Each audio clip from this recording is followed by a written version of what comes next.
Broadcasting live from the Business RadioX studios in Woodstock, Georgia, it's time for Cherokee Business Radio. Now, here's your host.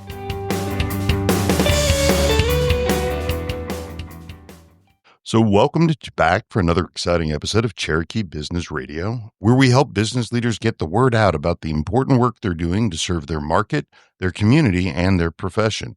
I'm your host, professional EOS implementer Joshua Kornitsky, and I am here today with Marie Davis of the Georgia Center for Employee Ownership and Keith and Kevin Young from Young Canine. Let's get started. So good morning, Marie, if you would. Let's start with you. Good morning. So I understand that you're the executive director of the Georgia Center for Employee Ownership. And I can read what that means, and you've explained it to me in the past, but tell me so that people can understand, what do you do? What does the Georgia Center do? Okay, well, the Georgia Center is one of 24 state centers that were created as a way for small business owners like these guys who are with us today to find information on how to set their business up for success. And by that, I mean thinking of their employees, engaging their employees. It might not be the employee ownership model, but we can help you figure out what to do with your business. Seasoned businesses, young businesses, entrepreneurs. We just want them to have the information about how they can do this wonderful model. So is this, you said that it's across the United States, in different states, that you're heading up the one in Georgia. How many employee-owned businesses are there across the country? You know, and I also neglected to say that we have a parent company called Employee Ownership Expansion Network, and they are the ones that created all these state centers, most of them. Okay. Some of them have been around for 40 years, like I believe the Ohio State Center that's at Kent State has been around a long, long time, very solid state center. So what? So across the country, I was wondering, are there a lot of employee-owned companies? Oh, sorry about that. That's okay. I got distracted. So there are nearly 7,000 employee-owned companies, and we would really like to see that. I'd like to see it quadruple, because in the last few years, when I've moved up from launch manager at 10 hours a week to program director to an executive director, I have seen and taught with so many businesses that have done this and are just so successful, and it changes lives. It absolutely changes lives. So you mentioned in your overview of what the Georgia Center does, that there are businesses of various size, various stages. If in a perfect engagement, when would you engage with an organization to advise them on this? Is there a lot of pre-planning that goes into it? You know, what's the ramp time to get ready to turn a company into an employee-owned company? So I'll say that if you do go on my website, gac.org, you will only get me. It is just me. And so most of the calls we get are people who this is not right for them, or it's not right for them yet. I got a very exciting call. It's been well over a year now from a company that already knew about employee ownership and was extremely excited about the prospect of finding information out front before they had to go hire somebody. So the process for them is we immediately, I put them in front of my national executive director and talked and said, and I knew that they were perfect for employee ownership model, and they knew it too. So rather than rush them, we had them talk with other employee owners sort of in the same field, about the same size, so that they would know what the process was going to be like.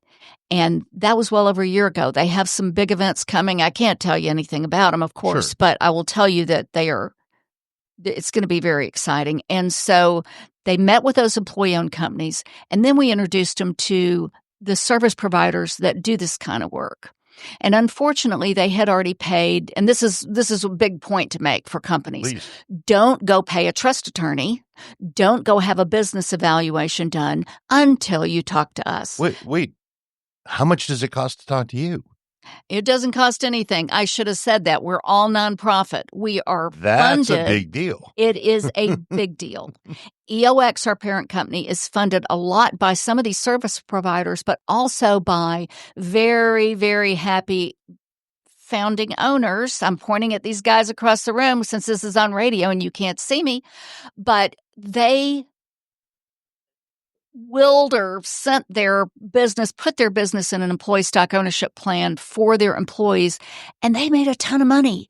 And so they're very happy about how their business prospered and their employees prospered. So they give back to Employee Ownership Expansion Network. Sometimes it trickles down to the state centers. Sometimes it doesn't, but it doesn't cost anything. And so going back to this company that gave me the call, Right.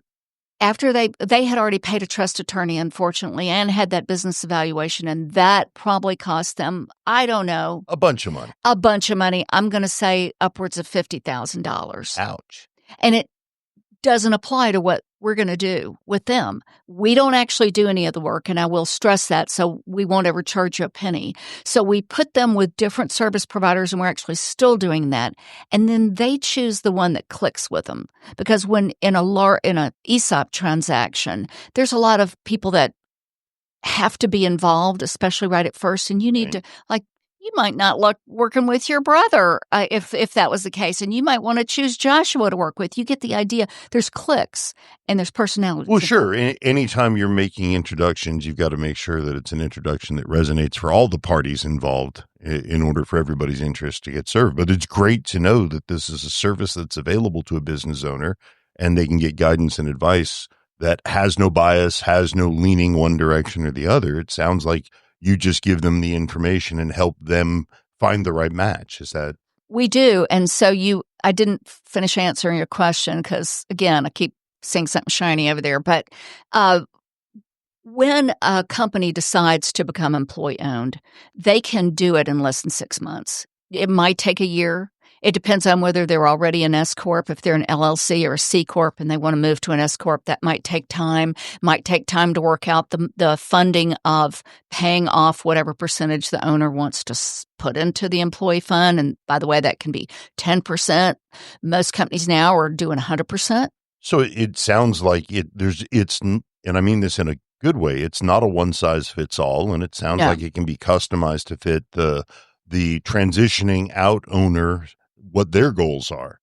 Exactly. And if I can ask, only because you had shared this with me in a previous conversation, what are some of the benefits, understanding that obviously it depends on the circumstance and the situation? Are there specific benefits for the owners in order to make this transition that they see, in addition to handing their legacy to people that they know, trust, love, and respect? What other benefits potentially are there for an employer? Well, hopefully they're going to do it before they're ready to walk out the door, and they'll still be involved so they can watch that company explode, and they can watch their employees learn to become employee owners. They can watch their retirement plan grow. They can watch their company, the legacy remain forever, hopefully. Sometimes people buy employee-owned companies. It just depends. That happened right here in Woodstock. The last time I was on this show, I had a lady from ERB Industries here, and it was on, if y'all remember I'm only doing this because it's Cherokee Business Radio, but if there was a water tower right down here near the technical group right here in Woodstock, and it said ERB Industries, proudly 100% employee-owned. They sold, but they negotiated that stay there on that water tower. No one lost their jobs. No one fired the management. And they just recently sold. There's a new name down there, and they took it off the water tower. But that's okay. That's because the company's become so powerful so quickly. Strong and passionate in what they're doing. They do. So for a founding owner to realize that that water tower is going to be there as long as they want it to be there, that's pretty exciting. That is cool. But you had mentioned to me that there may be some tax benefits. Oh, there's wonderful tax benefits. So for the founder, he can defer his capital gains, and that's really important. And again, that I'm not the technical person, but last time we were on here, we were very technical. But it depends on what form of, if they're an S-Corp or C-Corp, and that's kind of getting in the weeds. Really, anybody can do it, but there are more benefits if you're an S-Corp. For the founder, there's still going to be deferred capital gains. And, if you sell your business or move your business into an employee ownership plan, that is critical. That's great. So thank you for letting us know that. And before we're done, we'll make sure people know how to get a hold of you to learn more about it. And obviously, it's important to share again that there's no cost in asking questions. So tell me, Marie, how did you get involved with all of this?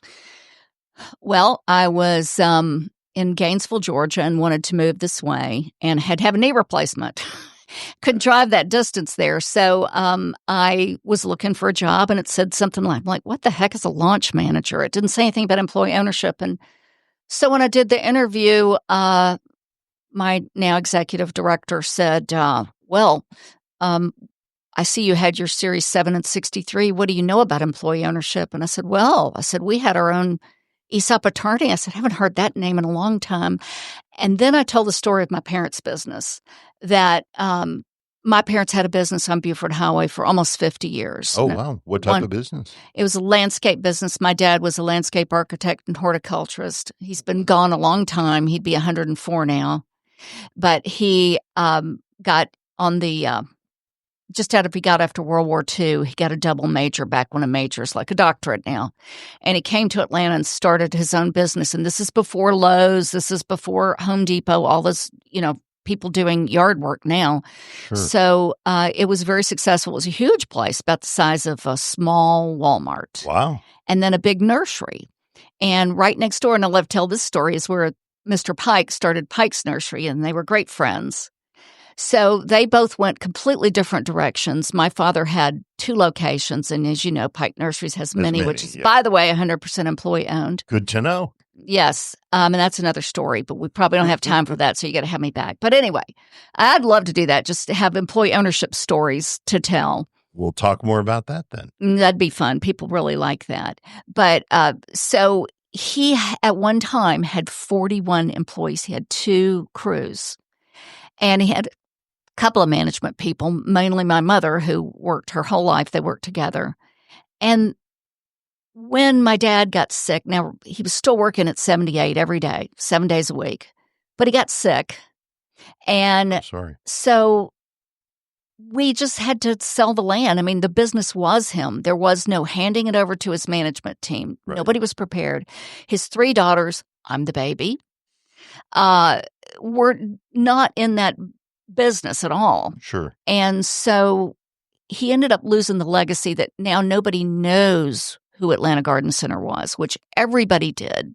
My dad was, president of the Farmers Club, which doesn't sound that big, but it was. Well, there's a lot of land that has houses and subdivisions and shopping centers on it in the modern Atlanta area that all used to be farms. Exactly. And so everybody knew who Atlanta. My point is that his legacy is totally gone. It's in my head.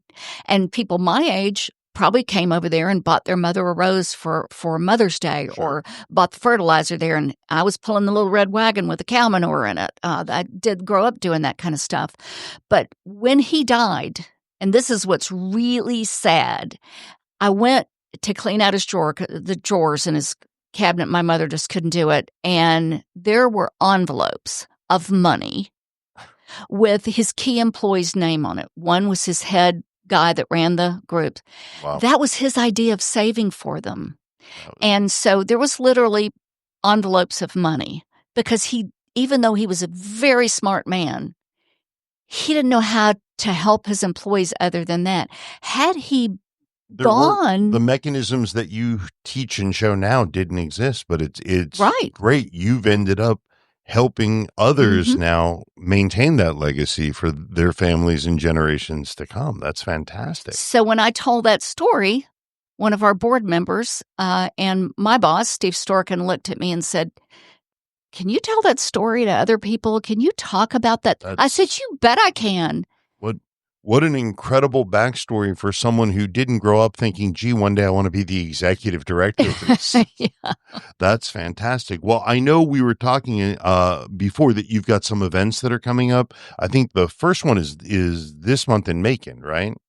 Yes, on April the 11th at the Macon, well, it's not at the Macon Chamber, but it's at a business in Macon. You could go to the Macon Chamber, and it's going to be a really great team, a panel. It's their morning group called Brew. They're just getting to go again. Okay. And it's going to be 2 employee-owned companies from Macon. One is Sheridan Construction. They're all over Georgia.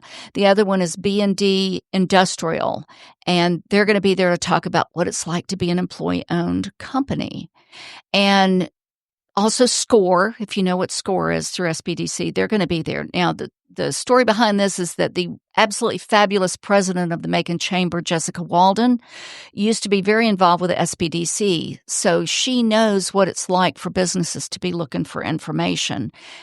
And she wanted to do a panel on employee ownership. So I'm going to be very challenged to be sitting there. I can't say any boo-boos with 2 employee-owned companies there. It's going to be great. That's awesome. So that's at 8:30. Okay, and that's in Macon. You said they could go to the Macon Chamber of Commerce website to get the details on where. And then you've got something coming up in May in Athens? And so we have a grant to work in my favorite town in Georgia. Sorry, Atlanta, Athens. And I was born in Atlanta. So we have a grant to work there. And so I have a joint venture with the Athens SBDC. And if you don't know this, the Georgia SBDC is also headquartered there, and I hope they'll be there. And the SBA, the Small Business Administration, and we're going to be at the Delta Innovation Center from 9 to 12. We probably won't be that long, but we hope it's going to pack it out. None of these are going to be online because we want people to come and mingle with other business owners, meet the SBA, meet the SBDC, and get involved with them, because it doesn't matter what size your business is. One of the best SBDCs in Georgia, I'm going to call them out, is in Kennesaw. And they've been around. Drew Tonsmere, who runs that one, he's led some amazing companies to where they are now. And one is, anybody with kids knows Elf on the Shelf. They came right through the Kennesaw bit. Really? Yes, they Wait, did. the Elf on the Shelf was born in Kennesaw? I'm assuming so, because they came through the Kennesaw SBDC. Right. Well, we'll have to talk more about that, and let's see if we can get them to come tell us more about it. And then last, I know you've got something bigger happening. It's an annual event in October, right? Yes, in October, and I don't have my date yet, but it's this will be our 4th year. October is Employee Ownership Month, and I'm very proud that one of my first things I did, with my boss poking me, say, do it, was to ask Governor Kemp to declare the first time it's been celebrated in Georgia. So we have the governor's proclamation every year. We've done this, and we've held it every year at 100%. The first year's Choate. That's a very Georgia. Choate Construction. We had it there. They're 100% employee owned.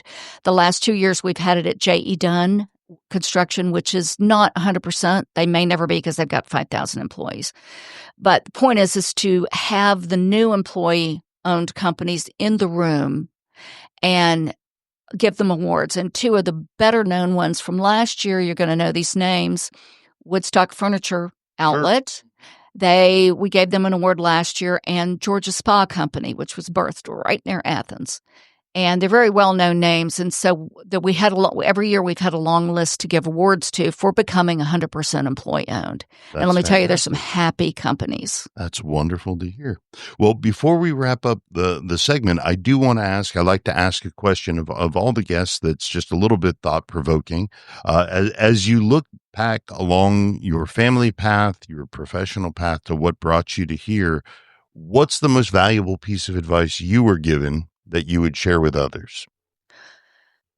It has nothing to do with business, really. That's quite all right. So my background, and I've been here before, is the mentoring world.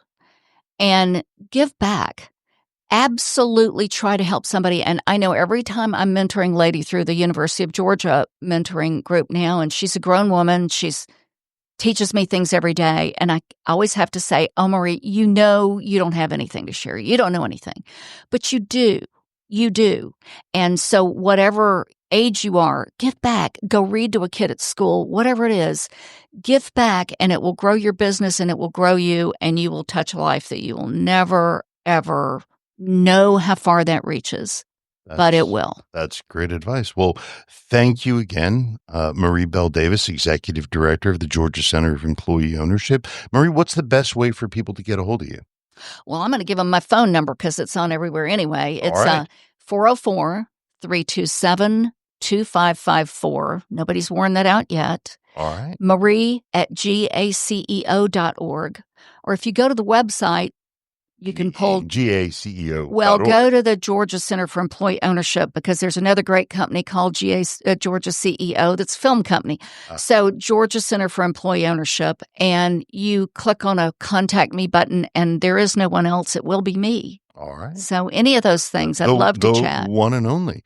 Well, thank you again for your time. I hope you have the ability to hang out and stay with us. I want to hear about these guys. I'm watching them. Can't wait to hear. Keith Young. So thank you, Marie.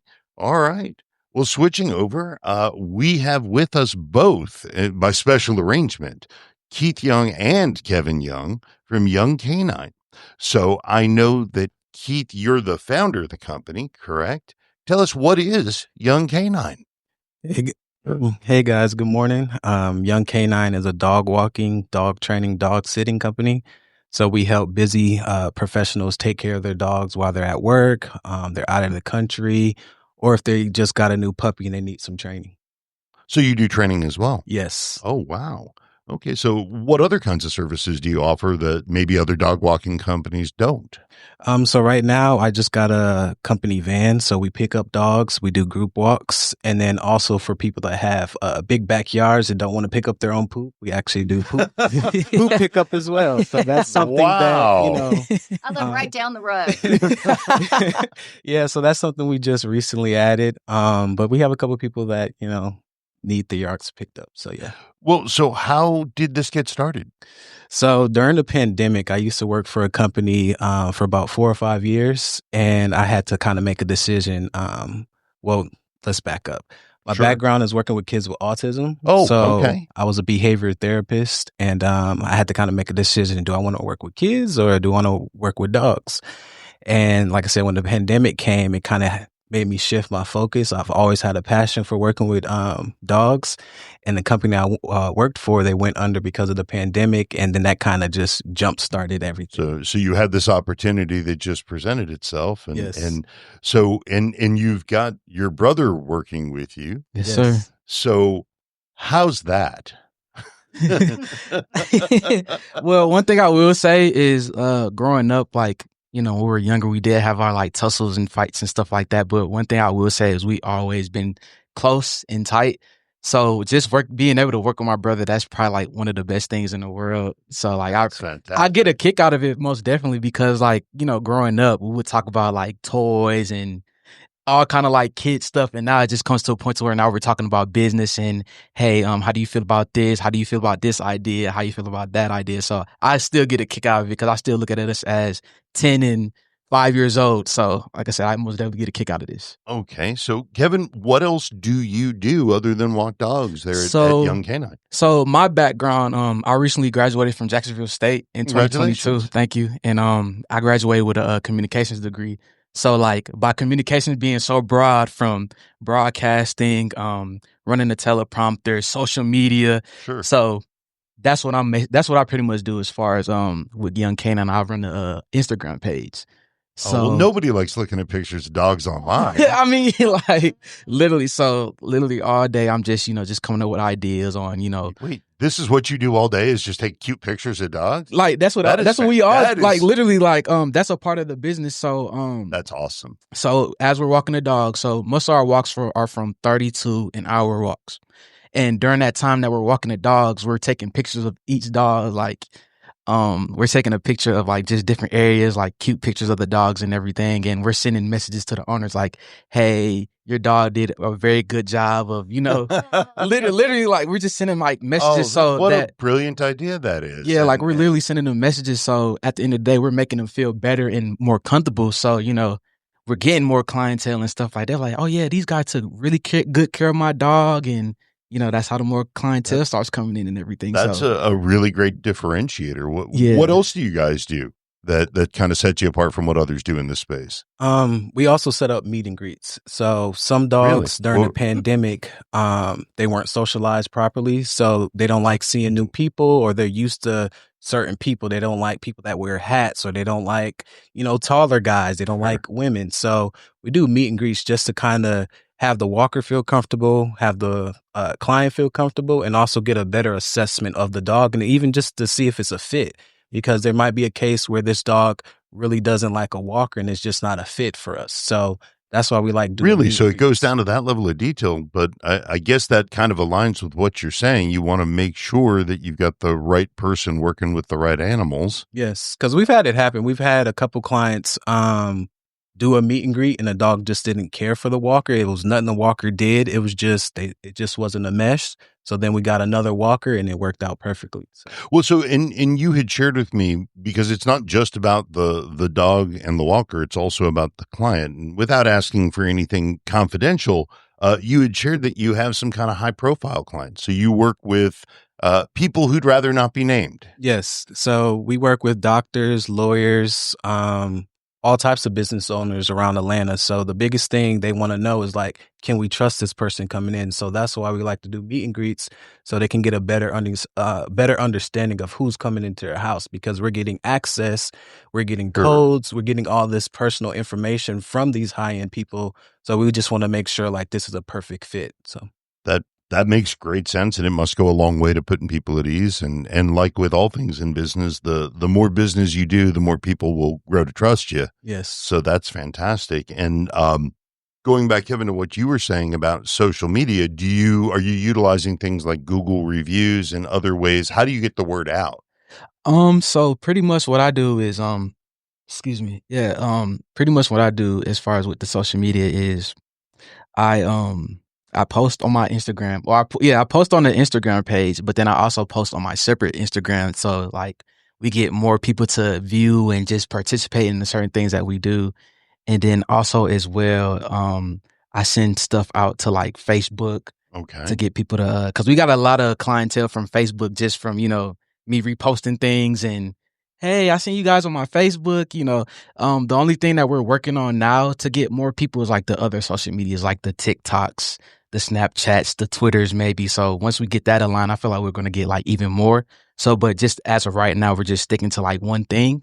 So like, we're just staying consistent with that one thing. And then as we continue to grow, that's when we'll start adding more other like. Well, and so that brings up an interesting point that I'd ask both of you. What are some of the other challenges that you guys run into?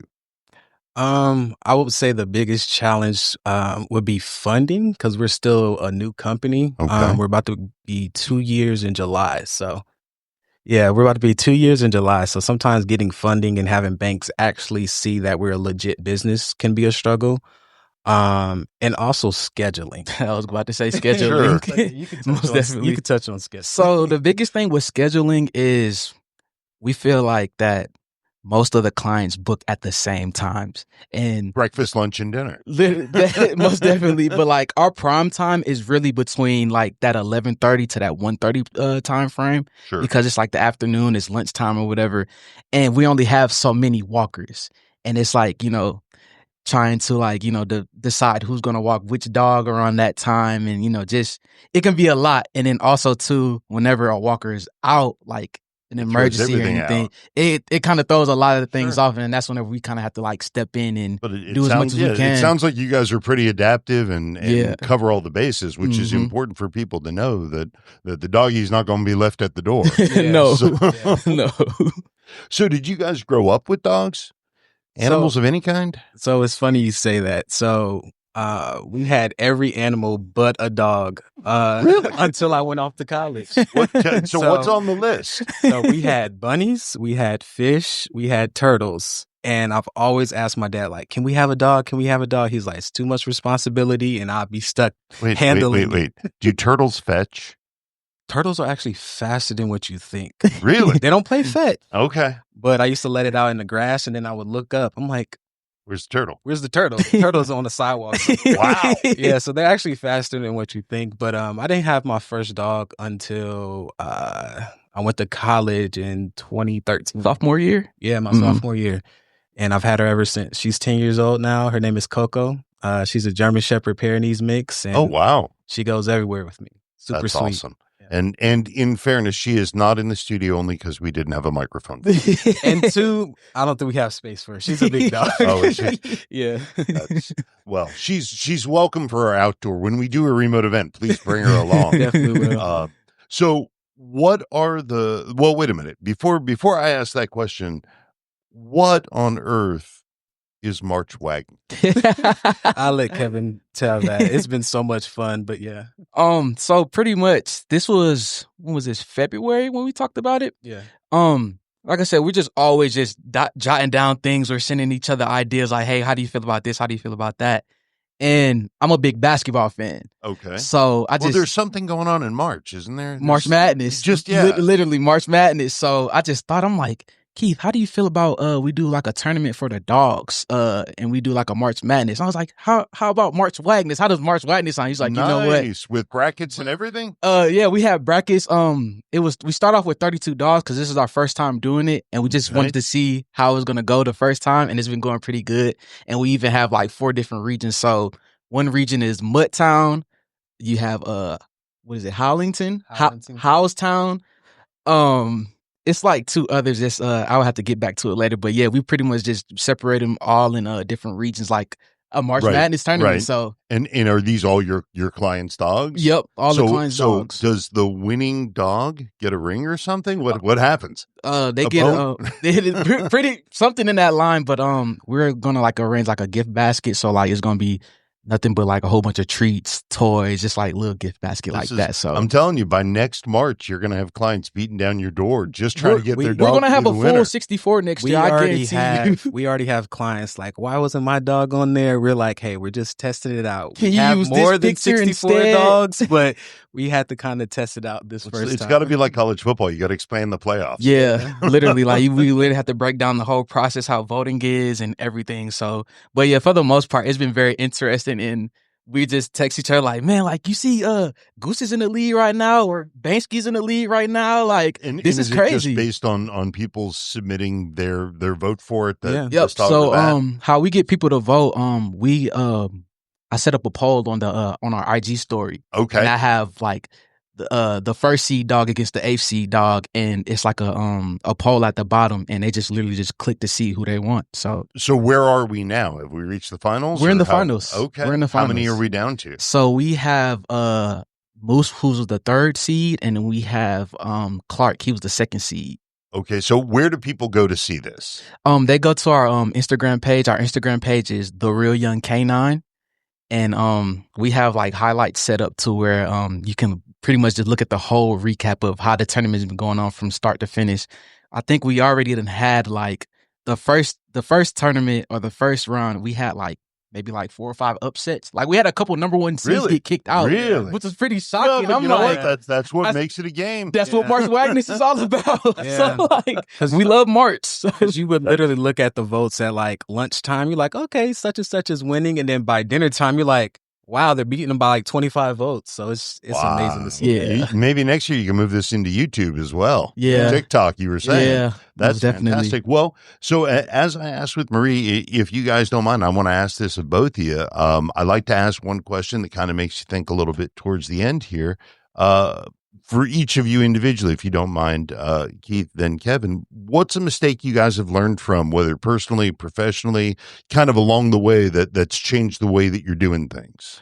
I would just say like just communicating a little better. When it comes to this business, sometimes you'll do things because you'll do it, but sometimes you got to put your perspective in the other person's hands, because people deal with so much on a daily basis. We got to have more empathy for people rather than sympathy, because there's so much going on in the world. We're so quick to lash out, or we're so quick to judge, or we're so quick to be mad about a certain situation. But like I said, as we grow and we develop, like I said, just having more empathy for people and just communicating a little better. Do you think, and I'm not being funny, do you think obviously your background with behavioral understanding, but do you think working with animals has also helped you be more patient? Yeah, honestly, and also working with kids too. Well, I didn't want to draw comparisons. I mean, I hate to say it, but sometimes there are some similarities with kids and animals. Especially working with kids with autism. You might have a kid that's nonverbal, sure, and he can't properly talk to you. So just like with animals, they can't speak to us, but their body language, certain things that they do, just gives you a heads up of like, okay, like That's what you want? Okay. So you learn to be intuitive. And with that, we'll switch back over to the guy with the communications degree.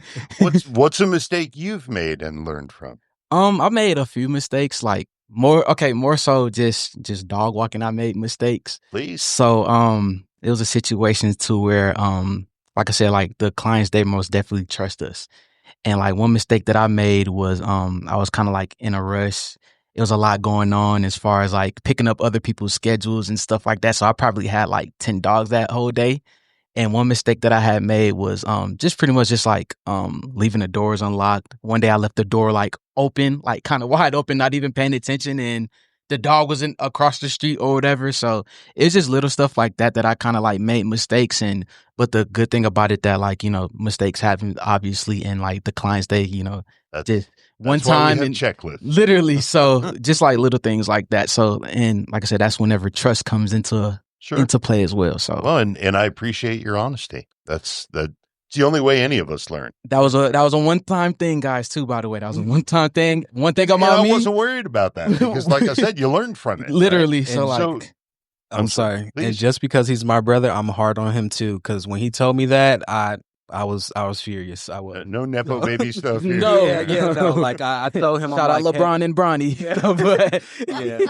That's right. Discipline and accountability. Yes, that's what we need to know. For sure. All right. Well, Keith Young, Kevin Young, thank you both. What's the best way for people to find you? Thank you for sharing the Instagram. But how do they find you? What's the best way to reach you? If I've got a dog that needs to get walked. Yeah, so if you can go to our website at youngcanine.co, or you can give us a call at 404-476-4985. Well, Marie Bell Davis, Kevin Young, Keith Young, thank you guys for joining us today.